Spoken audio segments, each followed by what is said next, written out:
Dans cet épisode bonus, on va voir comment identifier des concurrents ou des boutiques Shopify qui sont soit sur le même produit que nous, soit sur la même niche. Donc globalement, il y a deux façons de faire cette identification. On va les faire sur Google, qui est le moteur de recherche bien sûr. Il y a une première façon qui est une fonction de Google que tout le monde utilise quasiment, hein. La majorité des gens utilisent cette fonction-là, qui est pertinente mais qui n'est pas optimisée. Et je vais vous dévoiler une autre fonction que très peu de gens connaissent, qui elle vous permet de faire une recherche beaucoup plus approfondie et beaucoup mieux ciblée. Donc pour faire ces fonctions, qu'est-ce qu'une fonction sur Google ? On va appeler ça, on va faire une métaphore. C'est un langage de communication qui est établi entre Google et nous, où on va lui dire « fais-moi ci » ou « fais-moi ça ». Donc ces fonctions, en fin de compte, c'est je vais dire à Google « trouve-moi telle chose » sur tel support et parlant de tel sujet. En l'occurrence, le sujet, ça va être soit mon produit, soit ma niche. Et du coup, ça va me permettre de sortir une liste de personnes, de boutiques, pardon, même pas de boutiques d'ailleurs, de pages, une liste de résultats qui appartiennent à des boutiques, qui appartiennent à des personnes, qui seront soit vos concurrents, soit les gens qui vendent déjà le produit que vous recherchez, que vous voulez tester. L'intérêt de faire ça par exemple sur un test produit, c'est de voir la présence du produit. Admettons, je vais dire n'importe quoi, vous travaillez sur la niche des chats, tiens, au hasard, vous travaillez sur la niche des chats et vous voulez tester un nouveau produit, ça va vous permettre d'identifier, si vous voulez, si ce produit est déjà présent sur beaucoup de boutiques. En l'occurrence, si vous avez un produit que vous voulez mettre en vente ou que vous voulez commencer à mettre en vente et sur lequel vous voulez travailler, s'il est vendu partout, il n'y a pas grand intérêt de s'y mettre aussi. À moins d'avoir des budgets faramineux et de se dire qu'on va couler tout le reste. Globalement, vous attaquez un marché qui est déjà inondé, ce serait pas forcément pertinent. Bref, on va, pour faire ce travail, donc travailler sur Google, comme je vous le disais, et pour faire un travail qui va être le plus neutre possible, on va travailler en navigation privée. Alors, en deux mots pour les débutants, pour la navigation privée, si vous ne savez pas ce que c'est que tout simplement, pour résumer assez facilement, Google et les navigateurs de recherche, les navigateurs de web et les sites de recherche en général, stockent, ça vous le savez, des données sur vos habitudes. Par exemple, on disait, si vous êtes sur la niche des chats, si souvent vous allez voir vos concurrents, si vous allez tout le temps voir soit votre site, ou soit voir le site de votre concurrent qui s'appelle je sais pas, monchat.com par exemple, globalement, quand vous allez faire une recherche sur Google, Google va plus facilement vous proposer dans les premiers résultats les choses que vous avez l'habitude de voir. Parce qu'il considère que si vous y allez souvent, c'est que vous en êtes content et que vous l'aimez. Donc forcément, lui, il est là pour vous proposer ce qu'il y a de mieux pour vous. Il va forcément vous proposer ce qu'il estime que vous préférez, puisque c'est ce que vous visitez le plus. Je ne sais pas si c'est très très clair, mais globalement, le stockage de vos habitudes se fait par des petits fichiers ou des données qui sont stockées dans votre navigateur. Ce qu'on appelle généralement les cookies. Peut-être vous avez déjà entendu parler de ce mot-là. Le cookie, c'est un fichier de stockage dans lequel on met des informations sur vous ou vos habitudes. Et du coup, ça nous permet, et ça permet en informatique de récupérer des informations sur ce qui vous plaît, sur ce que vous aimez, sur ce que vous visitez, etc. etc. Donc là, on n'est pas là pour débattre ou discuter de la légalité ou du consensus global des cookies, mais globalement, c'est ça. Donc la navigation privée, pour revenir à notre sujet, c'est tout simplement le fait de travailler sans cookies, sans stockage, sans identification. Donc ce principe-là permet d'avoir une neutralité dans les recherches. Là, par exemple, si je suis dans la niche, qu'est-ce qu'on a dit, la niche des chats, si j'ai toujours l'habitude de visiter mon site quand je suis en Google normal, par exemple, et que je fais une recherche sur les chats, Google va me proposer le site que j'ai le plus visité, donc le mien. Là, si je me mets en navigation privée, il va vous proposer ceux qui sont en cohérence la plus forte avec votre recherche, donc sans être influencé par vos habitudes. Donc là, c'est assez important et assez intéressant, parce que quand vous faites des recherches ou quand vous faites des recherches de data, il vaut mieux travailler sur un secteur neutre, et d'une façon la plus neutre possible. Donc pour ce faire, vous allez dans votre menu, là je suis sur Chrome, donc je vais dans le menu de Chrome, et je vois nouvelle fenêtre de navigation privée. Voilà. Donc ça m'ouvre une nouvelle, vous êtes passé en mode de navigation privée, ça vous est expliqué. Voilà, donc on va retourner sur la fenêtre Google de navigation privée que j'avais déjà ouverte, et on va commencer à travailler. Donc pour ce faire, les deux recherches, les deux fonctions qu'on peut utiliser, je vous disais, la première, c'est la plus utilisée par les gens, c'est la commande site. Donc en gros, on voit que Google nous propose les recherches les plus courantes. Donc ce sont les mots-clés qui sont les plus tapés, les sites X. Donc on voit ce que les gens cherchent en général le plus. Cette commande en fait permet de lui dire trouve-moi des sites qui comprennent par exemple le terme chat, on a dit.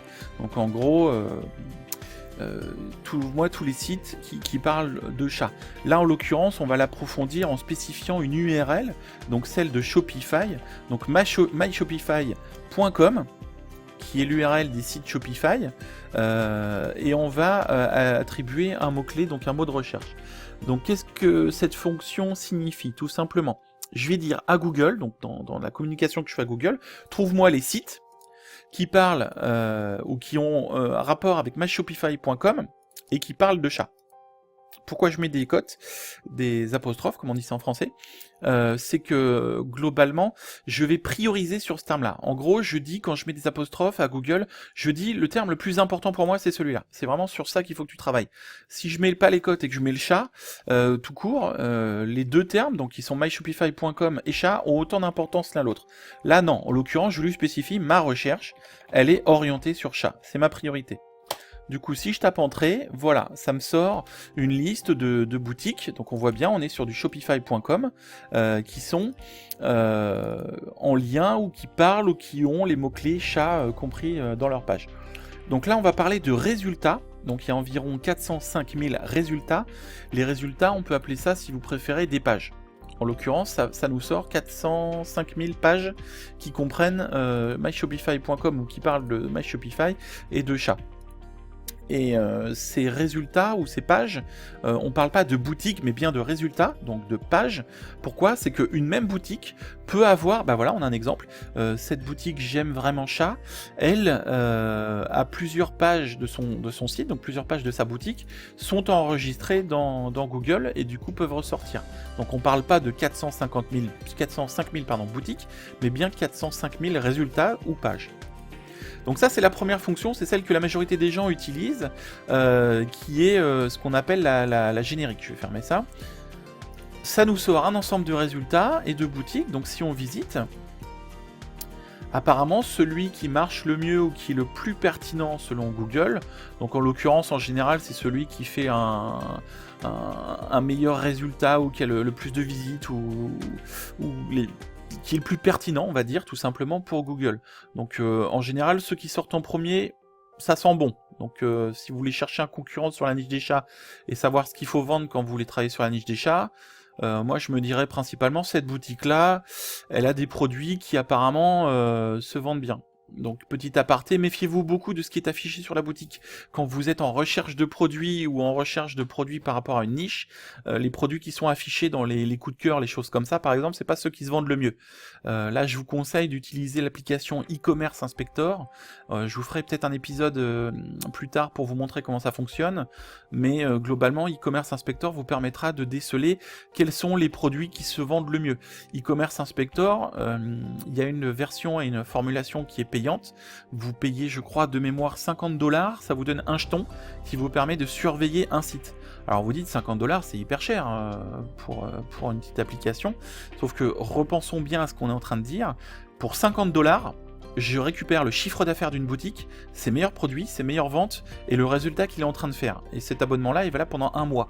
Donc savoir ne serait-ce que quels sont les produits que ce site-là, sur la niche des chats, va vendre le mieux, c'est juste colossal, parce que si je suis dans la niche des chats, je vais déceler tout de suite les produits qui sont le mieux vendus sur la boutique qui vend apparemment le mieux ou qui est la plus pertinente selon Google. Donc après il y a une autre petite astuce souvent, c'est que les boutiques utilisent des upsells, des pop-sells pardon, des petites pop-up là qui apparaissent en disant machin a acheté ce produit là. Là en l'occurrence quand une boutique fait des ventes, si vous voulez vérifier d'ailleurs la pertinence d'une boutique, je vais vous expliquer juste après comment faire. Globalement c'est que ces pop-sells ce sont des ventes qui sont faites. Donc si vous voyez qu'en quelques minutes vous avez 15 fois le même produit qui s'affiche sur différentes villes et différentes personnes, c'est que ce produit là potentiellement il est porteur. Donc c'est peut-être un des best-sellers. Mais le mieux, ça reste quand même d'utiliser des outils qui sont fonctionnels et qui sont faits pour ça. E-Commerce Inspector, pour rappel, c'est fabriqué et conçu directement par Shopify eux-mêmes. Donc en l'occurrence, qui peut mieux soigner votre Renault que Renault, hein, petite blagounette. Donc bref. Pour identifier là par exemple si cette boutique-là elle est vraiment pertinente selon Google et qu'elle est vraiment sur Facebook, vous allez vérifier sa page. Donc en l'occurrence, ils doivent avoir une page quelque part Facebook. David client, nouveauté. Il est pas terrible ce template, hein. Mais bon bref. J'aime vraiment chat. Là, il est caché, il est ici. Donc on va ouvrir la page Facebook. Voilà. Donc j'aime vraiment chat. 80 000 personnes aiment ça. Bon, ça fait un moment qu'il doit être dans la place, ce petit monsieur ou cette petite dame. Et du coup, 80 000 personnes, on sait que ça tourne bien. Donc on voit que la pertinence de Google, elle est correcte. Donc là, typiquement, cette boutique-là, si vous voulez faire du chat, c'est chez lui qu'il va falloir s'intéresser. Donc bref, cette fonction, donc là si on quitte ce petit site-là, permet d'avoir des résultats qui sont pertinents, mais qui ne sont pas les plus optimisés du monde. Nous, on va utiliser une autre fonction qui est native du SEO, du référencement naturel, qui va directement dire à Google, ne me trouve pas des sites qui parlent d'eux, trouve-moi des sites qui utilisent le terme. Donc là, ça va pas être la commande site qu'on va utiliser, mais la commande in URL. Donc dans l'URL myshopify.com, trouve-moi le mot-clé qui m'intéresse. Donc là, on est beaucoup plus ciblé et beaucoup plus porté sur notre recherche, dans le sens où on ne dit pas « trouve-moi des sites qui parlent d'eux », on dit « trouve-moi des URL qui sont qui comprennent ce terme-là et qui parlent de mon terme ». Voilà. Donc c'est un peu mal expliqué, je pense, mais c'est quand même assez clair. C'est qu'il y a une grosse différence entre dire « trouve-moi des choses qui parlent d'eux » et « trouve-moi un site internet qui est sur ça et qui parle d'eux ». Donc là, la commande, elle est beaucoup plus pertinente. Et si on l'utilise... on se retrouve uniquement, vous voyez, dans les résultats de recherche. Si je reviens en arrière, il peut arriver, alors là, est-ce qu'on va avoir la chance de le voir ? Il peut arriver que globalement, vous ayez des résultats qui soient tronqués ou des résultats qui soient, comme on appelle, des inconnus. Voilà, donc là, il y a une inconnue, c'est que là, on recherche des boutiques My Shopify et ça nous sort une page Facebook. Donc c'est pas du tout ce qu'on recherche. Ça peut nous intéresser évidemment, mais pourquoi ça le sort ? C'est que dans la page de cette page Facebook, on a bien les mots-clés myshopify.com. Donc là, on voit bien la différence. J'ai fait une recherche qui cherche les mots-clés myshopify.com et un plus important qui est les chats. Donc globalement, il m'a trouvé les mots-clés shopify.com. Et on trouve bien le mot chat, donc le résultat est bon. Mais vous voyez que le résultat n'est pas aussi pertinent que ce à quoi je m'attendais. Donc on peut avoir parfois des petits résultats, manquer des bons concurrents ou manquer des bonnes datas, parce que la recherche n'est pas optimum. Donc là, on va faire une in URL, donc in en anglais qui veut dire dans l'URL, myshopify.com, trouve-moi les chats. Et du coup, à partir de ce moment-là, on a une liste et un listing qui est normalement, dans la théorie, on retrouve d'ailleurs ce même petit site qu'on vient de visiter, mais dans la théorie, on retrouve des résultats qui sont beaucoup plus pertinents qu'une recherche globale. On a ce qu'on appelle une recherche ciblée. Donc ce terme in URL que personne n'utilise, c'est assez fou, mais bon, tout le monde ne connaît pas le référencement naturel. Dans ces résultats-là, on obtiendra des résultats qui sont plus pertinents et qui sont beaucoup plus ciblés. Voilà. Donc globalement, si vous avez évidemment des questions, des problèmes ou des doutes sur cet épisode, s'il y a des choses que vous n'avez pas compris, comme je le dis toujours, vous pouvez nous retrouver dans le groupe Facebook. Le groupe Facebook, l'URL est dans la description de cette vidéo, et vous serez les bienvenus, et on est évidemment normalement là pour vous répondre et vous aider, et pour vous aider à répondre et résoudre vos problématiques ou vos questions. Voilà, donc n'hésitez pas à ajouter un petit pouce bleu pour cet épisode, on fait tout ça gratuitement, et les pouces bleus c'est la seule chose qui nous permet de nous diffuser un peu plus et de faire un petit peu plus parler de nous, et d'aider un maximum de personnes. Je vous remercie pour avoir regardé cet épisode, et je vous invite à regarder les autres, et puis je vous souhaite des bonnes ventes. À bientôt.